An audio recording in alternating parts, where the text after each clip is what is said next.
Thank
like cheering when you called me dearie.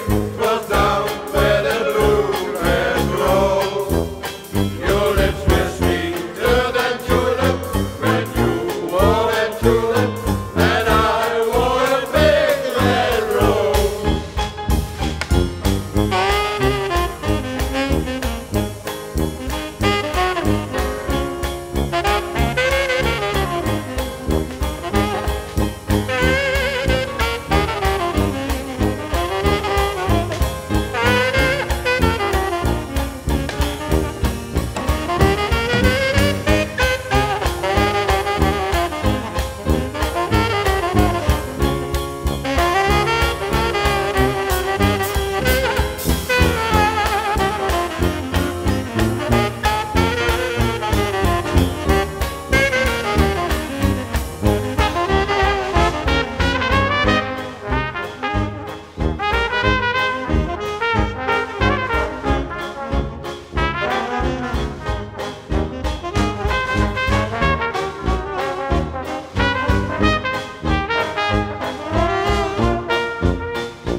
hart van Friesland staat de Oldehoven.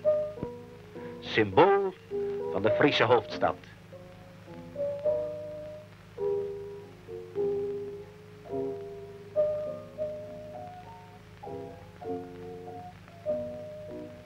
En hier het provinciehuis, zetel van het provinciaal bestuur.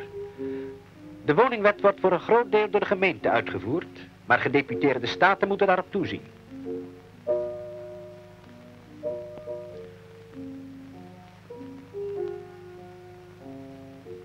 Maar laten we eens binnen gaan kijken. Hier vergaderen gedeputeerde staten, maar daar hebben wij natuurlijk geen toegang. Maar de camera? BMW wijst op de vele bouwvallige woningen en ontoelaatbare samenwoningen in hun gemeente. En op de wenselijkheid om door de uitvoering van het saneringsplan tot een grote opruiming te geraken. Dit is een punt dat bij mijn ambtsbezoeken aan de gemeente telkens weer aan de orde komt. De moeilijkheid is dat ons bouwvolume is uitgeput en dat de gemeentebesturen de middelen ontbreken om hun plannen te verwezenlijken. We hebben dringend behoefte aan een rijkssubsidieregeling om eenvoudige en goedkope woningen ter vervanging van krotten te kunnen bouwen. Dit is ook de mening van de inspecteur van de Volkshuisvesting. Met grote belangstelling zien we dan ook uit naar verdere mededelingen over het voornemen van de regering om de sanering van de krotten met rijkshulp dienst bij te maken aan de werkverruiming. Voor Friesland met zijn hoog percentage aan krotten en eenkamerwoningen is dit erg belangrijk. En dan natuurlijk meer volume om de achterstand in te halen. Voorlopig zullen we niet anders kunnen doen dan wegens gebrek aan volume dit verzoek af te wijzen. Jammer genoeg. Want intussen is de toestand nog verre van rooskleurig. Hier bijvoorbeeld woont een gezin van 6 personen. Ja, stromend water, maar langs de wand. En dit is een bedstee waarin 4 kinderen moeten slapen. Een jongen van 15, een meisje van 13 en 2 kleinere kinderen. Ook dit is wonen. Maar ja, beter nog op het water dan in het water. Voorstellen tot sanering van de Weerklank, het meest obscure en desolate gedeelte van Leeuwarden, vond de Weerklank in de raad. En hier, dit is het resultaat. Zonnige, gezonde woningen.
dat is wel.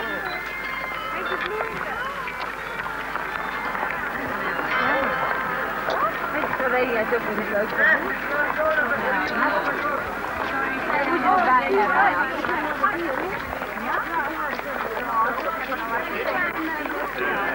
Zo druk het is daar.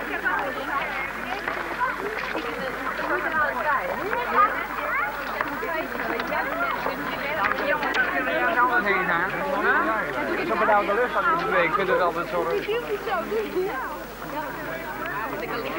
Anneke, hou op. Ik duw niet. Ik sta niet zelf in de knel.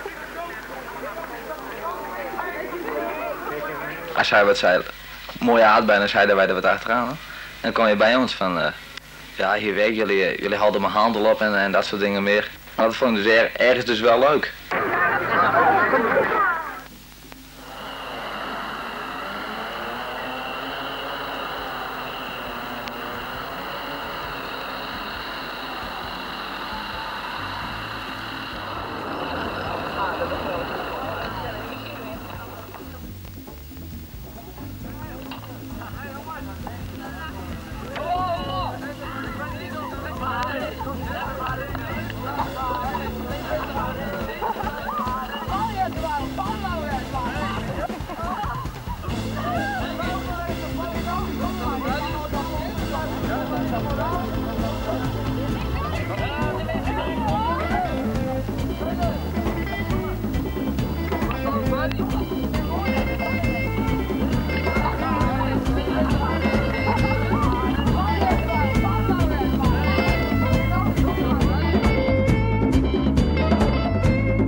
Leeuwarden, de hoofdstad van Friesland, staan de centrale magazijnen van de Frico, waar iedere dag grote hoeveelheden boter, kaas, melkpoeder en caseïne van de 41 bij de Frico aangesloten coöperatieve zuivelfabrieken worden ontvangen. Deze producten worden oordeelkundig opgeslagen, onderhouden en voor verzending gereed gemaakt. Dagelijks worden gemiddeld meer dan 100.000 kilogram producten per spoor, auto of boot naar alle delen van de wereld gezonden.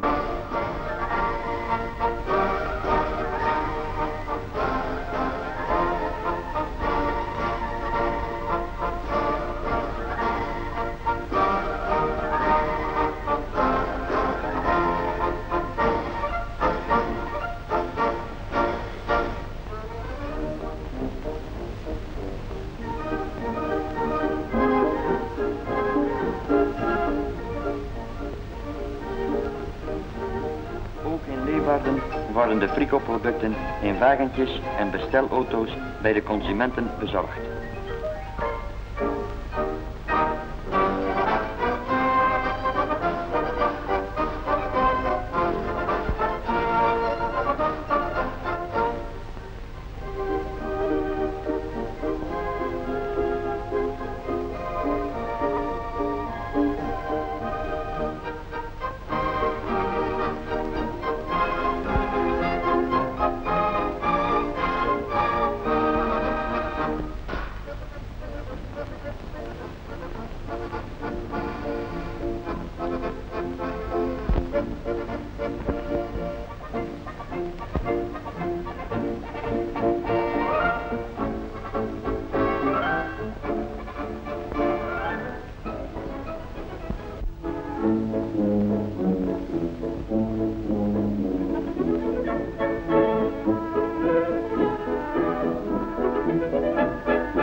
Leeuwarden viert feest. Nadat de prins reeds enkele dagen in Friesland had vertoefd, begaf hij zich in gezelschap van de prinses naar de hoofdstad van de provincie en werd daar allereerst op het stadhuis verwelkomd.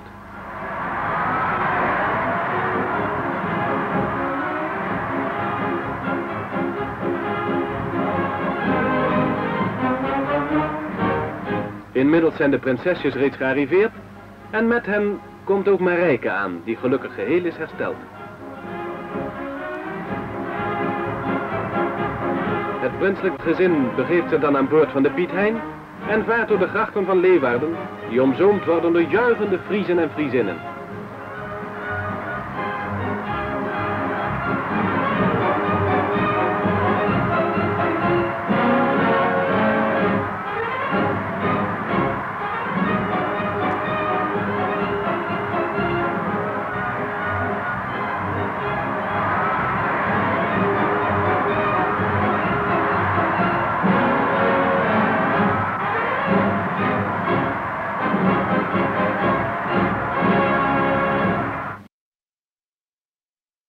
Na reeds 3 maal deze winter te zijn uitgesteld, is nu toch weer de klassieke Elfstedentocht gehouden.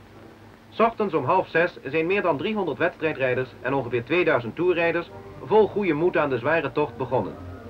Om even over 4 de terugkomst in de Friese hoofdstad. Bosman zet de kroon op zijn werk en gaat als eerste door de finish, een halve minuut later gevolgd door Schipper, die 500 meter voor de eindstreep ten val kwam. Een onmenselijk zware tocht, de zwaarste waarschijnlijk uit de Elfstedengeschiedenis, is ten einde.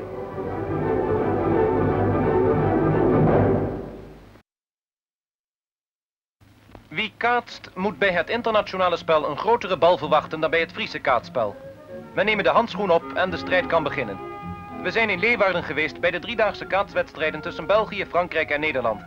Het internationale kaatspel, Jeu de Pelote genaamd, wijkt af van het Friese. Het wordt, zoals we al zagen, met een grotere bal gespeeld, niet door parturen van 3, maar door parturen van 5 spelers en op een terrein dat iets anders is ingedeeld. Om beurten slaan de 5 spelers van de opslagpartuur de bal binnen de lijnen van het zogenaamde perk, waarin de 5 spelers van de tegenpartij, de perkpartuur, staan opgesteld. Deze moeten de bal zo goed mogelijk terugslaan. Als een der spelers de bal buiten de lijnen slaat, betekent dat puntenwinst voor zijn tegenpartij. De telling is dezelfde als bij het tennisspel. Interessant is in dit verband dat lawn tennis uit het kaatspel ontstaan is.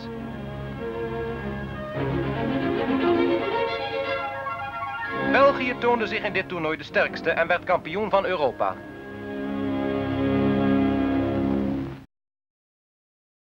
Leeuwarden, het centrum van het uitgestrekte Friese veeteeltgebied, is in feesttooi.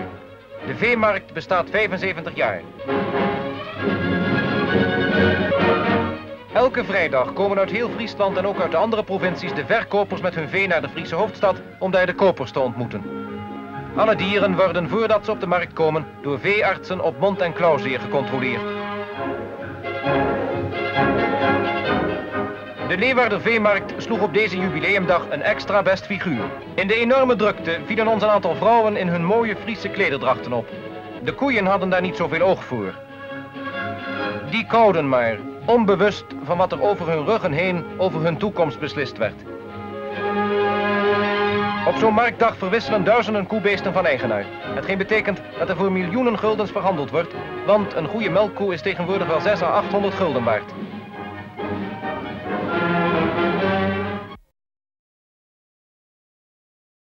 Wacht Leeuwarden het koninklijk paard, dat overstapt in de door 4 paarden getrokken calèche en zo de enthousiaste toejuichingen van de Friese hoofdstedelingen in ontvangst neemt.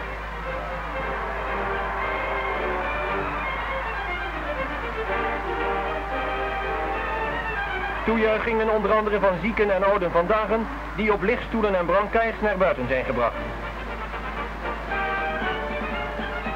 De regen die met stralen uit de hemel valt, kan de geestdrift en de vreugde van Leeuwarden niet temperen.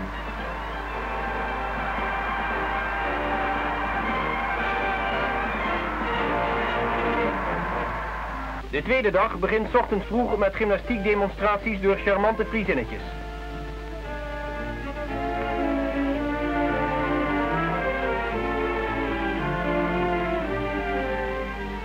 Een massaal défilé van verenigingen en corporaties vormt een weinig besluit van het bezoek aan de stad van de Oldenhoven.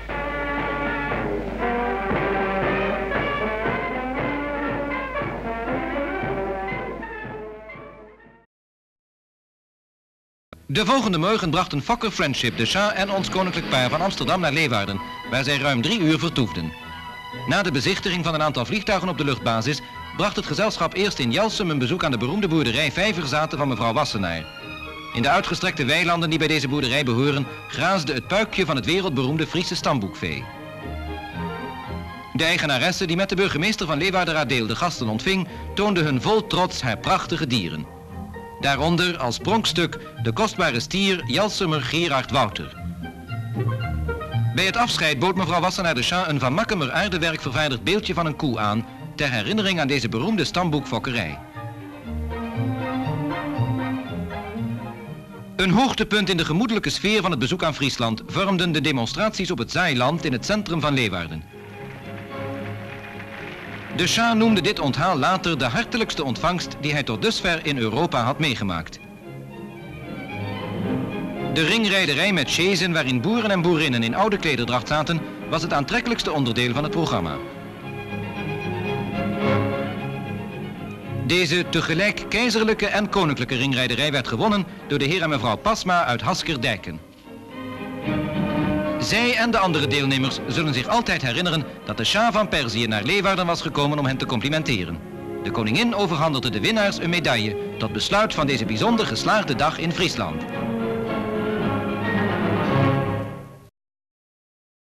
De man die in de Diepenbrokstraat in Leeuwarden een visite moest afleggen, kwam met een plezierige boodschap.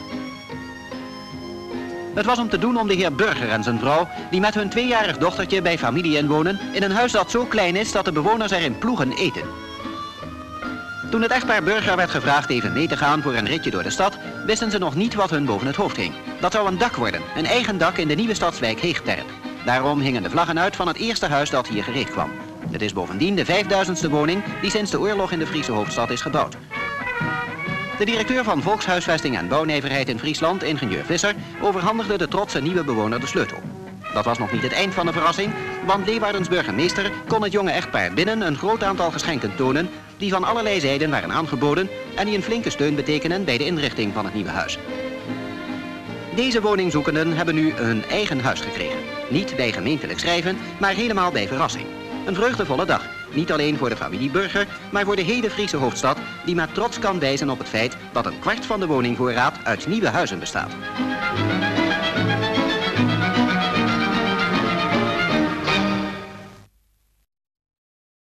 De Friese hoofdstad Leeuwarden, waar hij in 1860 werd geboren en waar hij een deel van zijn jeugd doorbracht, heeft een standbeeld opgericht voor de socialistenleider Pieter Jelles Troelstra.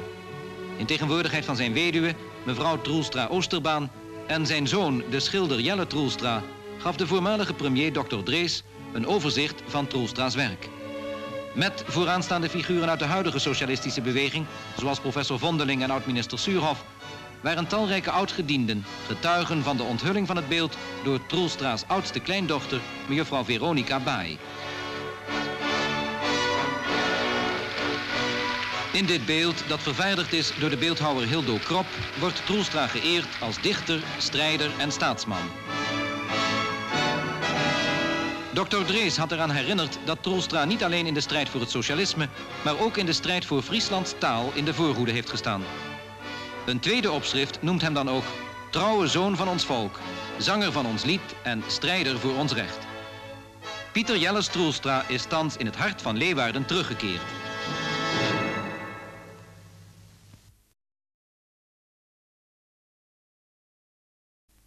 Zo zag Leeuwarden eruit bij het begin van de zwaarste Elfstedentocht in de geschiedenis. Om 5:30 precies bonden 577 wedstrijdrijders op het Van Haringsma-kanaal de schaatsen onder. En spoedig daarna gingen ze bij een temperatuur van 15 graden onder nul de mistige duisternis in. Een helikopter van de luchtmacht, die daarmee voor wat extra stuifsneeuw zorgde. Het toestel bracht koningin Juliana en prinses Beatrix naar deze bevroren plas, waar zij de finish van de schaatsmarathon van dichtbij hoopten te zien. Maar door de chaotische drukte bij de eindstreep konden ze slechts van verre gadeslaan hoe Reinier Paping na een solorit van 100 kilometer als winnaar over de streep kwam. 21 minuten voor Jan Uitham en 22 minuten voor Jeen van den Berg. Voor de 200 kilometer had hij op een minuut na 11 uur nodig gehad. De vrees dat Papings overwinning als gevolg van een protest nog teniet zou worden verklaard, werd 's avonds in Hotel de Groene Weide door wedstrijdleider De Jong definitief weggenomen. De wijze waarop Reinier Paping met 21 minuten voorsprong hier vandaag deze zware ijsmarathon heeft gewonnen, heeft ons tot overtuiging gebracht aan het bestuur te moeten voorstellen om Reinier Paping van deze voortreffelijke prestatie definitief als winnaar van deze Elfstedentocht te benoemen, en het bestuur heeft zich hierbij aangesloten. Het gejuich dat opklonk verried de instemming van de aanwezigen met deze beslissing. Ook Uitham en Jeen van den Berg werden gehuldigd. Maar de meeste bewondering gold toch wel de 31-jarige Rein Paping, die in zijn eerste barre Elfstedentocht een onvergetelijke zege behaalde. Al komt Sinterklaas dan uit het zuiden, hij kwam dit jaar in ons hoge noorden op de plaats van Leeuwardens Elfstedenrijders aan wal. Pieten in kano's braken bijna het ijs, kinderen wuifden. En de stoomboot uit Spanje meerde zonder brokken. Het paardje huppelde niet meer het dek op en neer, maar stond al gereed. En de Sint kwam er waarachtig weer op ook. Even later trok men feestelijk de stad in. Het zijn Friezen en geen dooien daar. En ze juichten de oude kindervriend zo hartelijk en zo helder en zo gemeend toe, dat hem in ieder geval het hart verwarmd werd in het wel mooie, maar uiterst koude weer.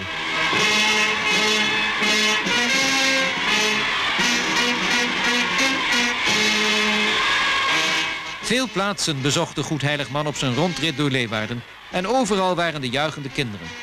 Ook bij Hotel de Klanderij, waar de rit eindigde en waar hij op het balkon verscheen voor nog een laatste groet. Hier zal de Sint eerst wel een warm bad genomen hebben voordat hij het dak opging om te beginnen aan zijn vermoeiende maar mooie taak.